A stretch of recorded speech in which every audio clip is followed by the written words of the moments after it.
Aqui não tá molhado. Não, mas eu não tenho problema não. A gente tem que brincar. Enxuga depois. Pode sentar lá que eu vou levar.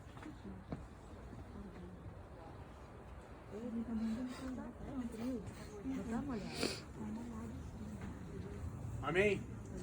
Queridos, nós estamos no Monte Carmelo.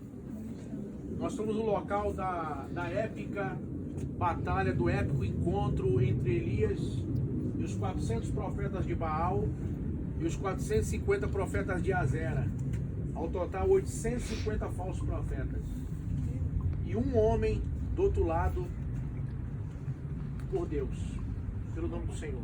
Eu vou ler o texto que está em 1 Reis, capítulo 18. 1 Reis, capítulo 18, a partir do versículo 17, diz assim: E sucedeu que, vendo Acabe, Elias disse-lhe a Acabe: És tu o perturbador de Israel?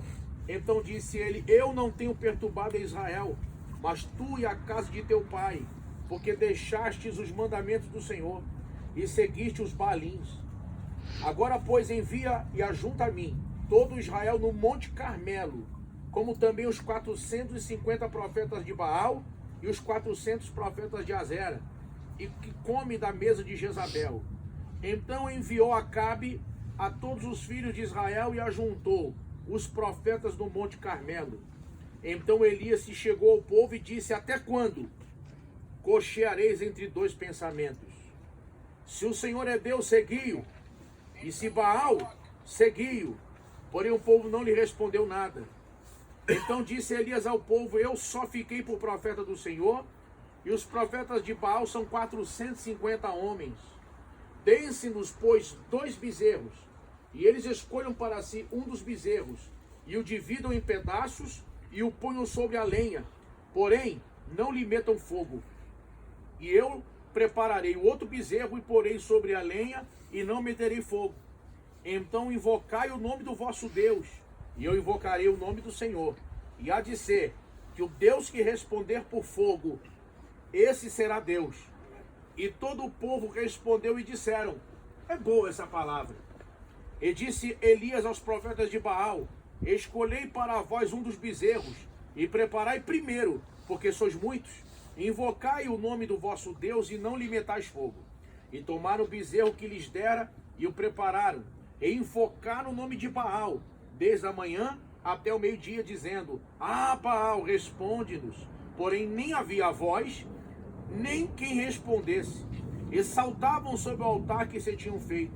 E sucedeu que ao meio-dia, Elias zombava deles e dizia: Clamai em alta vozes, porque ele é um Deus. Pode ser que esteja falando, ou que tenha alguma coisa que fazer, ou que intente alguma viagem, porventura dorme e despertará.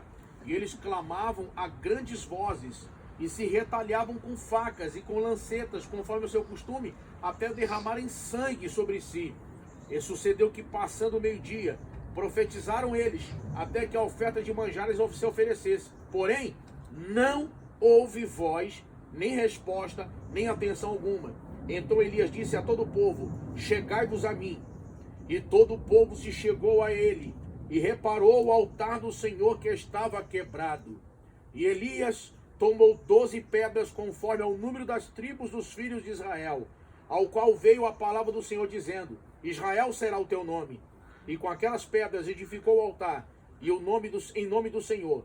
Depois fez um rego em volta do altar, segundo a largura de 2 medidas de semente. Então armou a lenha, dividiu o bezerro em pedaços, e os pôs sobre a lenha. E disse: Enchei de água 4 cântaros, e derramai sobre o holocausto e sobre a lenha. E disse: Fazei-o a segunda vez. E o fizeram a segunda vez. Disse: Fazei-o a terceira vez. E o fizeram a terceira vez. De maneira que a água corria ao redor do altar, e ainda até o rego encheu a água. Sucedeu, pois, que, oferecendo a oferta de manjares, o profeta Elias se chegou e disse: Ó Senhor, Deus de Abraão, de Isaque e de Israel, manifeste-se hoje que tu és Deus em Israel, e que eu sou teu servo, e que conforme a tua palavra fiz todas estas coisas. Responde-me, Senhor, responde-me, para que este povo conheça que tu és Deus, que tu és Senhor, e que tu fizeste tornar o seu coração para trás. Então caiu o fogo do Senhor e consumiu o holocausto, a lenha, as pedras, o pó, e ainda lambeu a água que estava sobre o rego. O que vendo todo o povo caiu sobre os seus rostos e disseram: só o Senhor é Deus. Só o Senhor é Deus. Glória a Deus. Glória a Deus. Aleluia. Queridos,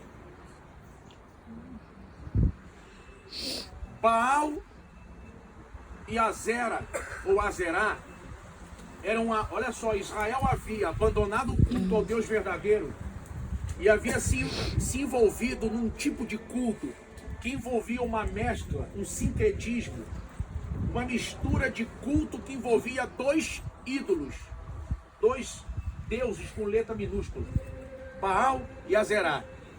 Se você pegar as estátuas de Azerá, você vai ver uma estátua com 3 seios.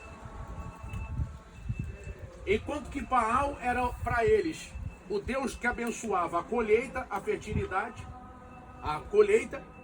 Azerá era o Deus da fertilidade. Então, Israel havia se voltado para um culto maligno, pagão, que buscava prosperidade financeira, ao mesmo tempo que se dá liberdade para a carne para fazer o que quiser. Prostituição, imoralidade e ganhando dinheiro. Parece que eu estou vendo esses dois demônios ainda estão soltos no Brasil. Elias vai passar, desde que havia dito, 3 anos e 6 meses, Elias havia dito ao rei Acabe: não vai chover, só quando eu disser, viva o Senhor, que será assim. Eu imagino que Acabe nem deve ter dado crédito para aquilo. Viu o cara vestido com roupa de camelo, o cara chegar e falar: não vai chover, só vai chover quando eu disser. Ele nem deve ter dado muito crédito. Mas, irmão, quando o tempo começa a passar e não chove, porque vocês já perceberam como é que é a chuva aqui, olha.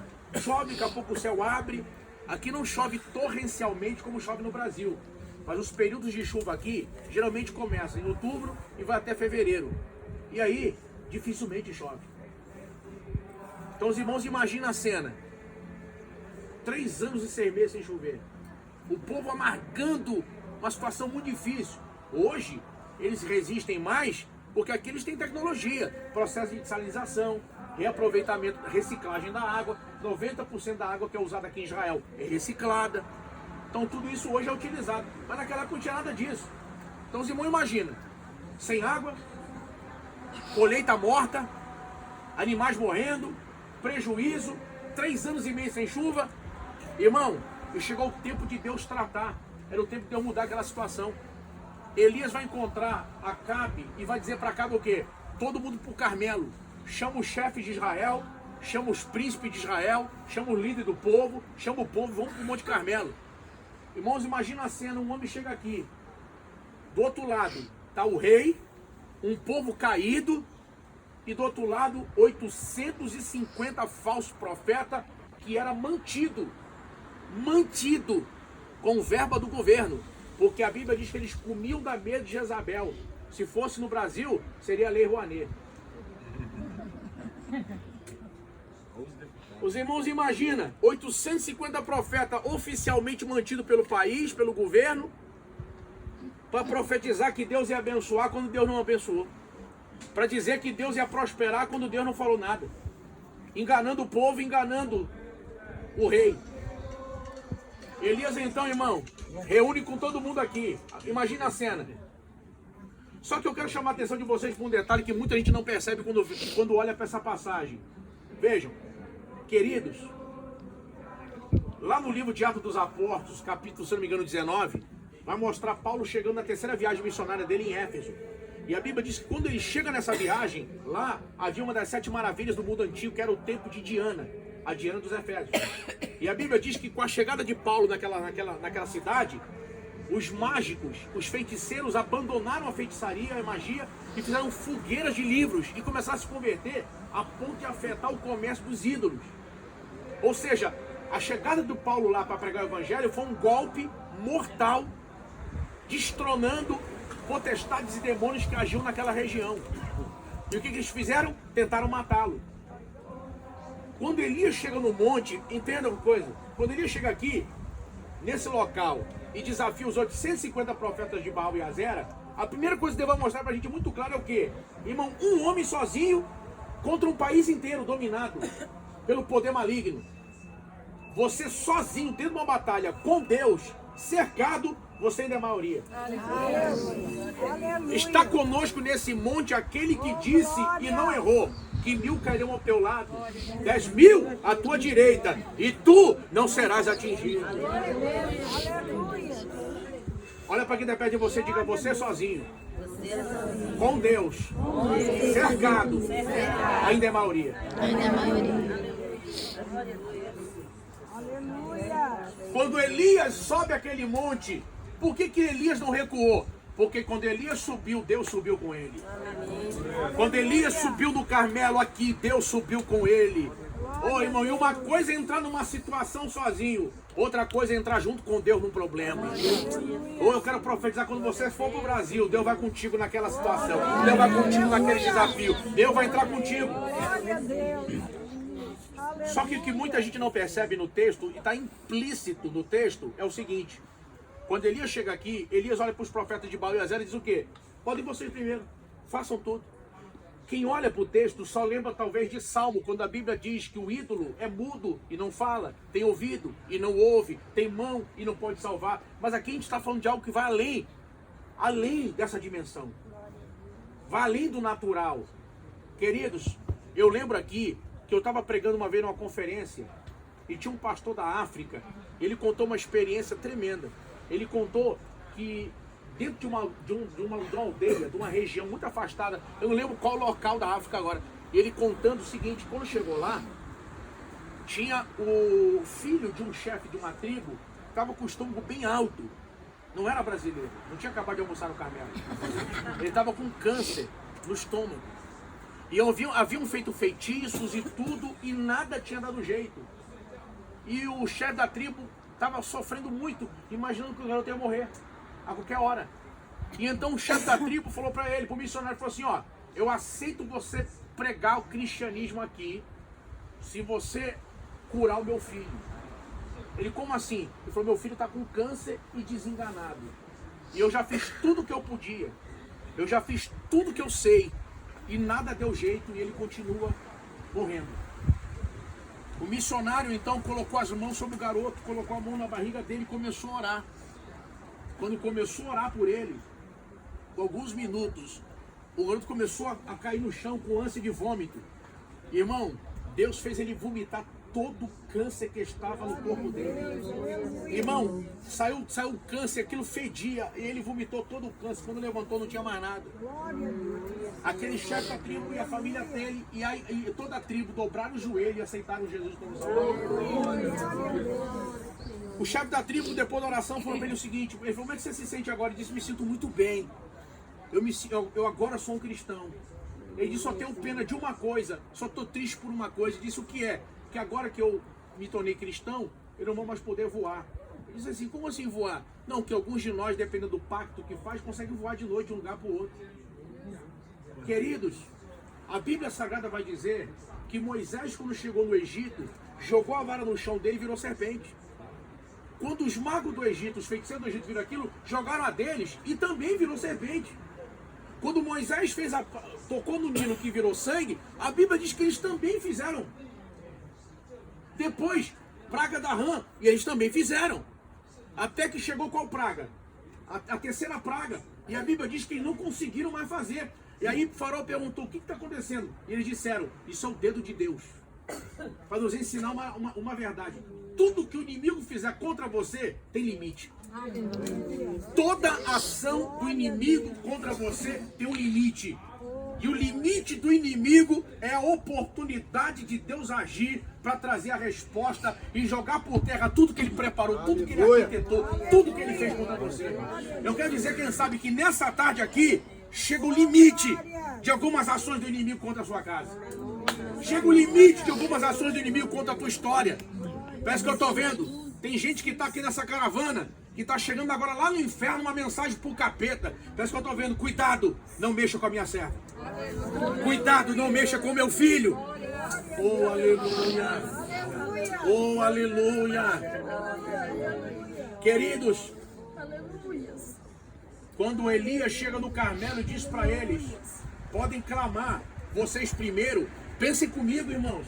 Se esses homens fossem meros charlatões, eles não teriam aceitado isso. Ó, na frente de todo mundo, na frente do rei, eles iam dizer o quê? Não. Esse desafio não. Nós queremos propor outro. Eles não iam aceitar isso. A questão é que eles já tinham visto esse tipo de coisa acontecer. Para eles aquilo era fácil. No culto maligno deles, aquilo era prático e já devia ter acontecido. Tanto é que a Bíblia diz em Apocalipse que quando o anticristo se manifestar, até fogo vai fazer aparecer no céu. E com esses sinais malignos, vai enganar muitas pessoas. Queridos, eles olharam o quê? Fogo cair do céu? Queimar aqui? Isso aí é fácil. Só que quando eles começam a clamar, parece que eu estou vendo, um olha para o outro, tá fácil. E começa a fazer feitiço, começa a fazer tudo.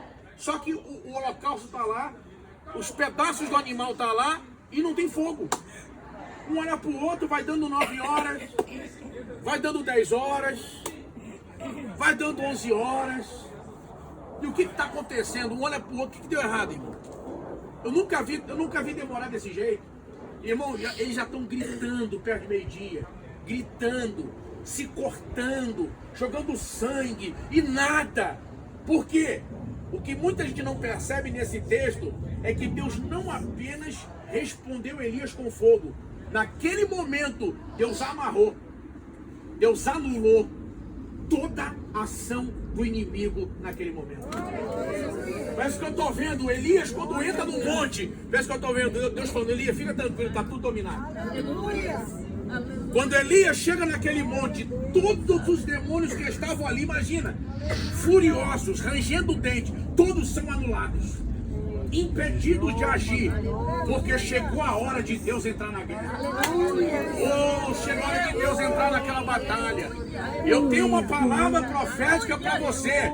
Essa batalha não é mais tua. Essa batalha agora é de Deus. E nós vamos fazer eu vou fazer uma oração junto com você aqui nesse local.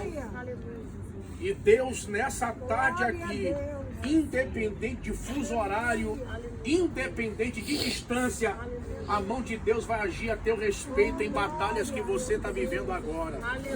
Oh, aleluia. Feche os seus olhos por um momento agora. Aonde é que você vê flagrantemente nesse momento o ataque, a ação maligna nesse momento? Qual é a batalha que você está enfrentando agora? Quem sabe veio gente para essa caravana aqui que está, sabe, com batalhas travadas, com guerras travadas na sua família, na sua história, na sua vida pessoal, coisas que até hoje não aconteceram, coisas que, sabe, Deus falou, tenho certeza que foi Deus que prometeu, eu tenho certeza que Deus vai me abençoar, mas parece que vai, daqui a pouco volta a estacar zero, as coisas não acontecem. Irmão, tudo isso vai cair por terra agora. Em nome de Jesus. Está conosco aquele que disse antes que houvesse dia, eu sou. E não há quem possa escapar das minhas mãos. Agindo eu, quem impedirá? Irmão, eu estou aqui essa tarde como voz profética de Deus para dizer para você que tudo que o inimigo tem feito se transformará em motivo de dupla honra. Agora a porta, até aqui, até essa tarde a porta estava fechada.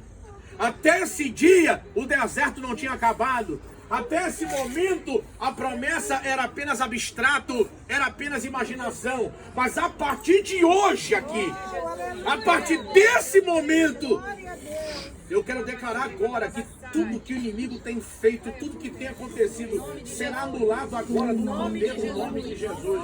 Fica de pé onde você está agora. Se você pode dar a mão a essa pessoa que está